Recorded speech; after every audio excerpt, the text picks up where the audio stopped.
Welcome back to cricket. நம்ம இப்போ என்ன பண்ண போகிறோம்னா ஏன்னா கிரிக்கெட்ன்றது நம்ம எல்லாம் நினச்சிட்டு இருக்கோம்னா ஒரு ஃபிசிக்கலான கேம்னு நினச்சிட்டு இருக்கோம். அது ஒரு முட்டாள்தனமான விஷயம்.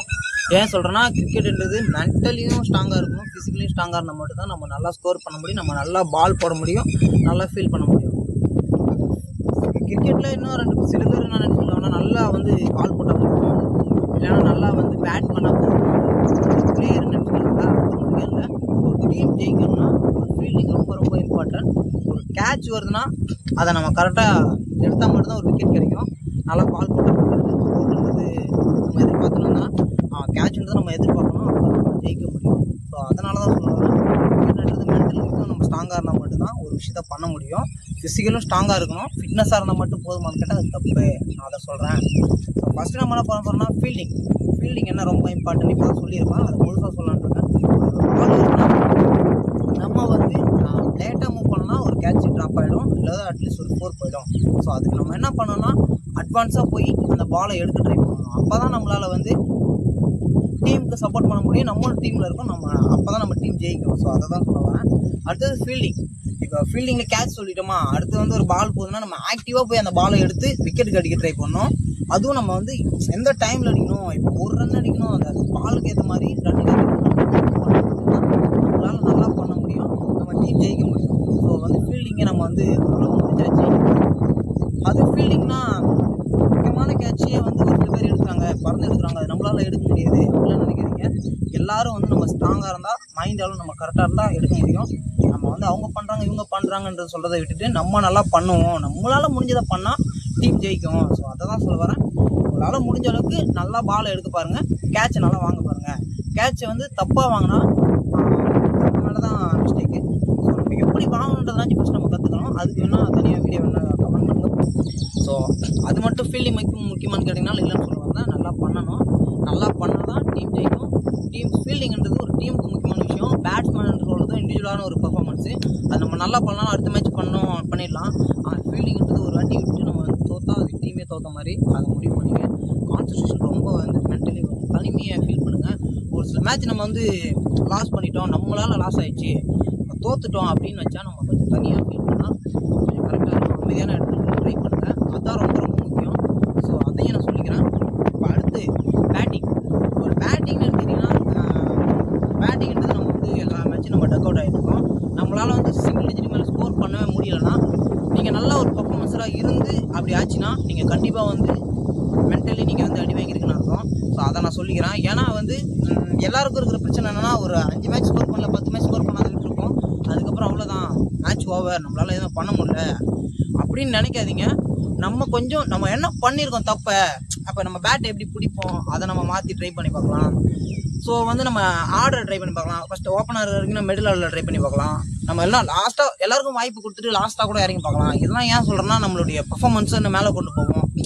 இப்போ நம்மளால் 6 பாலுக்கு 6 6 அடிக்கிற எபிலிட்டி உங்கள்கிட்ட இருக்குன்னா, நீங்கள் லாஸ்ட் டவுன் கூட ஆடலாமே, தப்பே இல்லை. அதுதான் சொல்கிறேன்.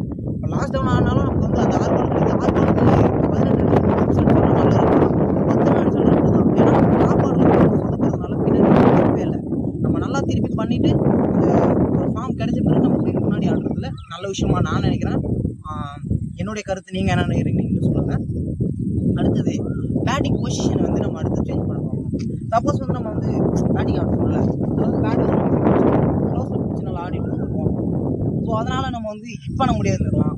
ஸோ நல்லா அதில் சப்போஸ் ஹிட் பண்ணிட்டே இருந்திருப்பீங்க, அப்போ நம்ம என்ன பண்ணணும், டக்குன்னு எதாவது சேஞ்ச் பண்ணி ஆகணும். நம்ம இங்கே பிடிச்சி ட்ரை பண்ணி பார்க்கலாம், இல்லை நம்ம மெடியில் கரெக்டாக பிடிச்சி பார்க்கலாம், இல்லை பொசிஷனை மாற்றி பார்க்கலாம். சில பேர் இப்படி பேட் பிடிப்பீங்க, ஸோ இதனால் நமக்கு பால் படல அப்படின்னா நம்ம உடனே இப்படி மேட்ச் பார்க்கலாம். ஸோ அதெல்லாம் ஏன் சொல்ல வரேன்னா, இதெல்லாம் நம்ம மாற்றி பார்த்தா நம்ம கொஞ்சம் சீக்கிரமாக ரிக்கவர் ஆகிற நமக்கு ஒரு வாய்ப்பு இருக்கும். மைண்ட் இதுக்கெல்லாம் காரணம் ஒன்றே தான், நம்ம நினைக்கிற மாதிரி ஃபிசிக்கலாக நம்ம ரெடியாக இருந்தாலும் மென்டலி நம்ம ஸ்ட்ராங்காக இருந்தால் மட்டும்தான் எதுவும் வந்தாலும் பர்ஃபார்மன்ஸ் பண்ணுவோம். அமைதியாக இருக்க ட்ரை பண்ணுவேன். சப்போஸ் நம்மளால் ஸ்கோர் பண்ண முடியலையா, அந்த இடத்துல அமைதியை ஃபீல் பண்ணுவோம். எப்படின்னா நம்ம நிறைய பேர் என்னடா ஒன்றுமே அடிக்க மாட்டோம், பர்ஃபார்மன்ஸில் அவனே இருப்பீங்க அப்படின்னு பேசுகிறாங்க. அமைதியாக இருக்க ட்ரை பண்ணுவேன், அது ரொம்ப ரொம்ப முக்கியம். ஸோ அமைதியாக இருந்தால் தான் அடுத்த மேட்சுக்கு நம்ம பர்ஃபார்மன்ஸ் பண்ணிட்டு பேசினா நம்மளை ஏற்றுப்பாங்க. நம்ம பர்ஃபார்மன்ஸ் பண்ணலை, அந்த இடத்துல நீங்கள் என்ன சொன்னாலும் அந்த இடத்துல நீங்கள் 0 தான். நம்ம அமைதியாக இருந்தாலும் பரவாயில்ல, அந்த இடத்துல நமக்கு ஒரு மரியாதை இருக்கும்.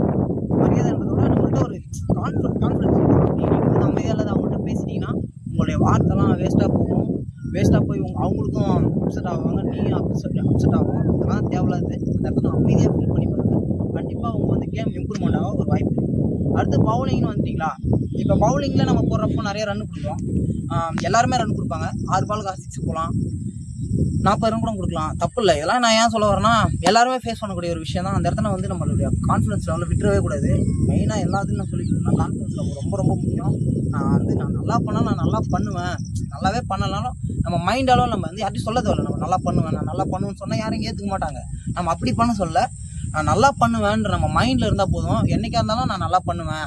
இப்போ என்னால் ஒரு 50 அடிக்க முடியல, என்னால் என்றைக்கா இருந்தாலும் ஒரு நல்ல மேட்ச்சில் என்னால் அடிக்க முடியும், இந்த மேட்ச் இல்லைன்னா அடுத்த மேட்ச் அடிப்பேன் அப்படின்ற உங்களுக்கு ஒரு மென்டாலிட்டியில் நீங்கள் ஸ்ட்ராங்காக இருக்கணும். அதை நினச்சி நீங்கள் போயிட்டு இருக்கணும். ஸோ இவங்க சொல்கிறாங்க அவங்க சொல்கிறாங்கன்னு சொல்லிட்டு நம்ம வந்து அவங்கள்ட்ட பேசிகிட்டு இருக்க தேவையில்லைன்ற அதே மாதிரி தான் பவுலிங்னு சொன்னேன். இப்போ நிறைய ரன் கொடுத்துட்றீங்க, அதை நினச்சி நீங்கள் அடுத்த மேட்ச்சுக்கு என்ன பண்ணணும், நீங்கள் ஸ்ட்ராங்காக பார்க்கணும். அதே நினச்சி ஃபீல் பண்ணி நம்மளுடைய நல்லா போடுற ஒரு ஆக்ஷன் வந்து வைடில் போகும், அடுத்து நோபாலாக மாறும், கரெக்டாக கண்ட்ரோல் வருது. இதுக்கெல்லாம் நம்ம என்ன பண்ணால் ப்ராக்டிஸும் ரொம்ப முக்கியம் தான். அதை விட நம்ம வந்து நல்லா ரிலாக்ஸ் எடுத்துக்கணும், நல்லா தூங்கணும். தூங்கிட்டு நம்ம என்ன தப்பு பண்ணியிருக்கோம் அப்புறமா யோசிச்சா, சப்போஸ் அவங்களுக்கே நீங்கள் வந்து அடுத்த மேட்ச் வந்து அவங்களுக்கு பந்து போடுறீங்க, அப்பயும் அடி வாங்குதுன்னா நம்ம வந்து ஸ்டைலை மாற்றி பார்க்கணும். இப்போ பால் பிடிக்கிற பொசிஷனை மாற்றலாம், ஏர்கருக்கு ட்ரை பண்ணுறதுக்கு ஏர்கரில் போட்டு அடி விடுதா, ஃபேஸை குறைச்சி ட்ரை பண்ணலாம். இது வந்து வேரியேஷன் நம்ம வந்து கற்றுக்கணும். ஒரு பவுலர்னால் வந்து ஒரே ஆக்ஷனில் போட்டாலோ அவங்க வந்து பவுலர் கிடையாது. ஏன்னா அந்த இடத்துல வந்து சப்போஸ் நம்ம நிறைய சக்ஸஸ் கொடுத்துருக்கலாம் அந்த பாலு, சப்போஸ் ஒரு முக்கியமான மேட்ச்சில் வந்து நம்ம பெரிய அடி வாங்குவோம், நல்லா போட்டுருந்தோம் வந்து அந்த இடத்துல சொதப்பிட்டோன்ற பேர் வந்துடும். ஸோ அதுக்காக சொல்ல வரேன், வேரியேஷன் நம்ம கற்றுங்க. இன்ஸ்விங் அவுட் ஸ்விங் கற்றுங்க, ஸ்லோ ரன், கேரம் பால் அப்படிலாம் ட்ரை பண்ணி பாருங்கள். ஸோ அந்த மாதிரி உங்களுக்கு வேணும்னா கமெண்ட் பண்ணுங்கள், கண்டிப்பாக வந்து வீடியோ ட்ரை பண்ணி போடுறேன். கண்டிப்பாக நீங்கள் கமெண்ட் பண்ணால் போடுவேன். அப்படி இல்லைனா சப்போஸ் இதெல்லாம் நான் ஏன் சொல்ல வரேன்னா, இதெல்லாம் நமக்கு வேரியேஷன் இருந்தால் தான் நம்மளால் வந்து ஒரு நல்ல பவுலராக இருக்க முடியும். ஸோ அதையும் இந்த இடத்துல சொல்லிக்கிறேன். மொத்தத்தில் வந்து மெயினான விஷயம் சொல்கிறப்பன்னா மைண்ட் கேம். கிரிக்கெட்ன்றது ஒரு மைண்டு கேம். அதே மாதிரி ஒரு கேப்டன் அந்த கேப்டனை பற்றி சொல்லணும்னு நினச்சா, ஒரு கேப்டன்னா வந்து ரொம்ப ப்ரெஷர் இருக்கும். அசால்ட்டாக நினச்சிட்டு